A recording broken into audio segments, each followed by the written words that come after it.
يعني ايه مبادئ النادي الاهلي؟ كابتن محمود الخطيب بقاله شهر طالع في الاعلام وفي الميديا وبيتكلم على مبادئ النادي الاهلي. انا عايز اسال سؤال لكابتن محمود الخطيب، هي مش من ضمن مبادئ الاهلي اللي انا ما اعرفهاش، اللي انا نفسي اعرفها، بس انا همشي معاك تمام؟ مش مبادئ ان انت ما ينفعش ترجع في كلامك؟ مش ده قرار؟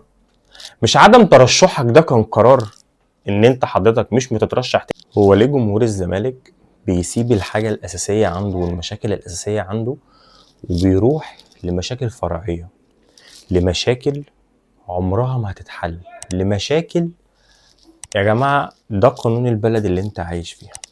ازيكم يا جماعه، عاملين ايه واخباركم ايه؟ ويا رب تكونوا بخير. حلقه جديده من حلقاتنا هنتكلم في الكوره، بس النهارده احنا هنتكلم عن بعض المواضيع اللي تخص نادي الزمالك مؤخرا وايه اللي بيحصل فيها، وهنتكلم عن الكلاسيكو، وهكلمك عن لاعب طلب 10 مليون واللاعب ده اجمالي لعبه ما كملش 5 مباريات. بس الاول ما تنساش تعمل شير ولايك وسبسكرايب للقناه عشان نقدر احنا نكمل.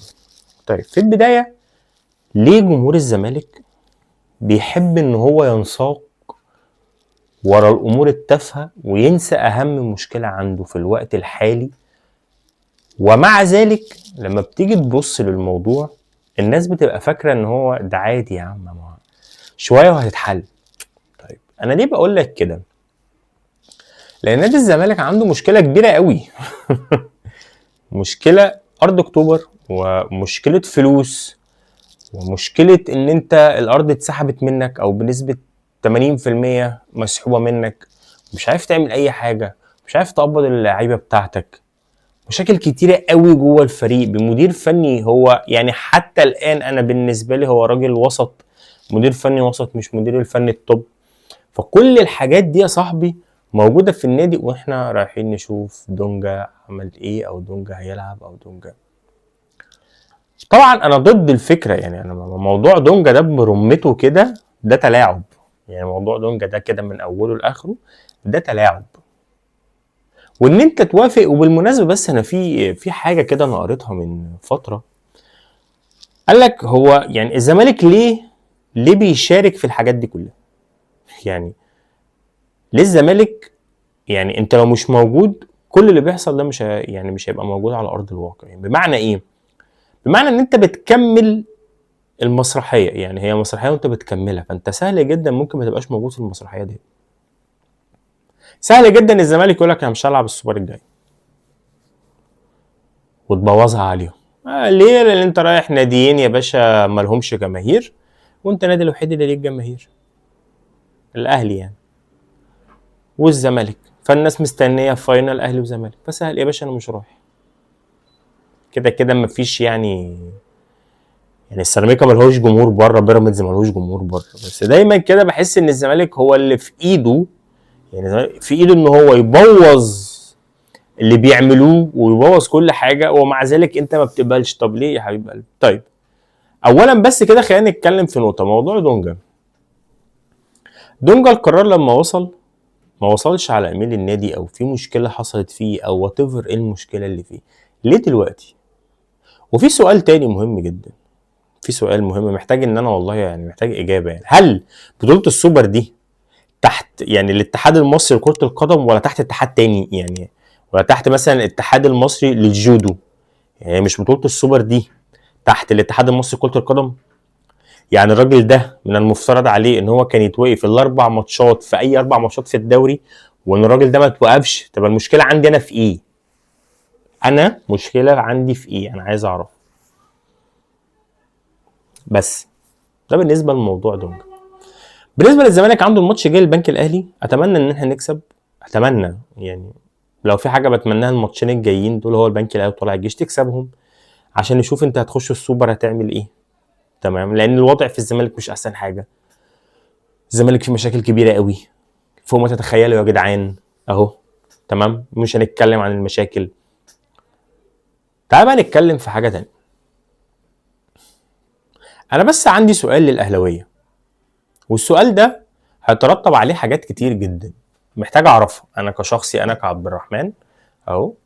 انا محتاج ان انا اعرف حاجه. بالنسبه او من اخواتي الاهلاويه. يعني ايه مبادئ النادي الاهلي؟ كابتن محمود الخطيب بقاله شهر طالع في الاعلام وفي الميديا وبيتكلم على مبادئ النادي الاهلي. انا عايز اسال سؤال لكابتن محمود الخطيب، هي مش من ضمن مبادئ الاهلي اللي انا ما اعرفهاش، اللي انا نفسي اعرفها، بس انا همشي معاك تمام؟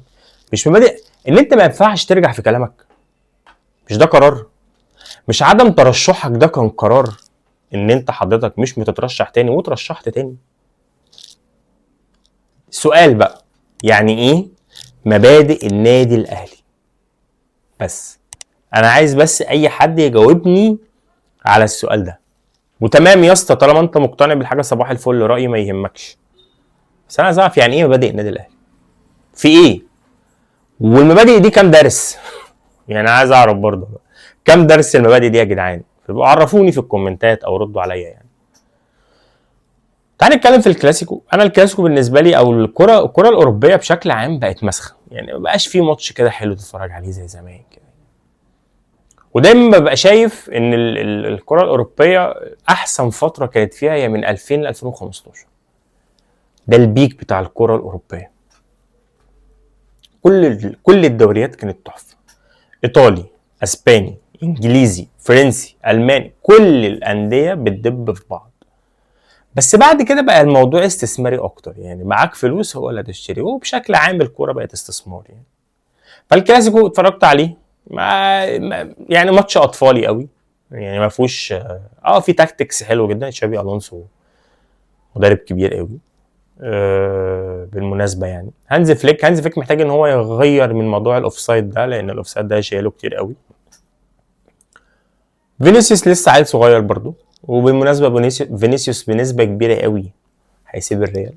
هيروح فين؟ ممكن مانشستر سيتي، يا السنه الجايه اللي بعدها بالكتير كماكسيموم يعني. تمام. بيلينجهام، انا بحب بيلينجهام، يعني بيلينجهام يعني ذا ليجند. بيلينجهام هو استكمالا لزيدان. يعني الجيل اللي ما شافش زيدان لايف وهو بيلعب في يوفي او بيلعب في الريال، الجيل ده عندكم بيلينجهام يا جماعه تقدروا تتفرجوا عليه. بيلينجهام هو تكمله لزين الدين زيدان. بيتر استو بوقفته على الكوره، بحطته بوش رجله، بتاع بالاوفر، بالفنت، بكل تفاصيله، هو تكمله لزين الدين زيدان. فعندكم يا جماعه بيلينجهام اتفرجوا عليه. بس اخيرا محمد باشا السيد. محمد السيد النهارده قال للناس في الزمالك يا جماعه الخير السلام عليكم وعليكم السلام. الزمالك كان بعت له من يومين كده او من بعد الماتش بتاع دي كده العوده، يا عمنا الجمهور زايم عليك وانت بتماطل والدنيا، احنا عايزين نفهم فيه ايه، معاك اخرك التلات.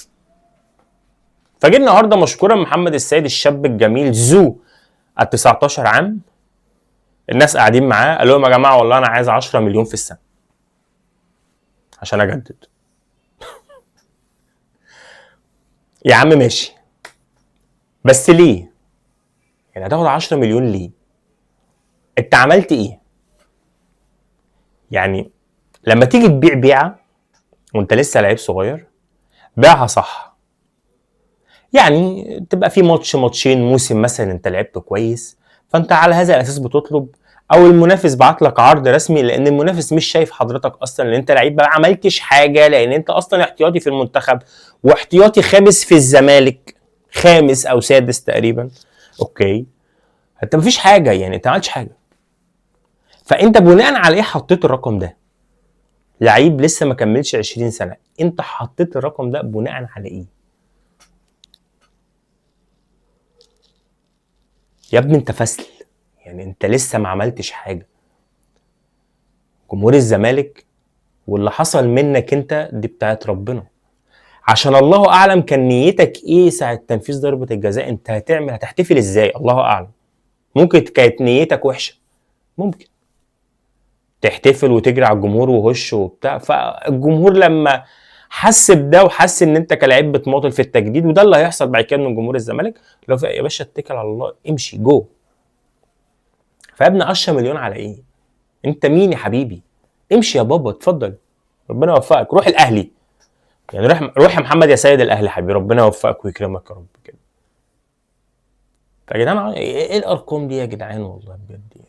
عموما انا خلصت الحلقه، كنت وحشني. ان شاء الله الزمالك يكسب البنك الاهلي عشان الواحد محتاج، يعني محتاج يفرح، يعني انا محتاج الزمالك يكسب بشكل عام، يكسب في الدوري يعني.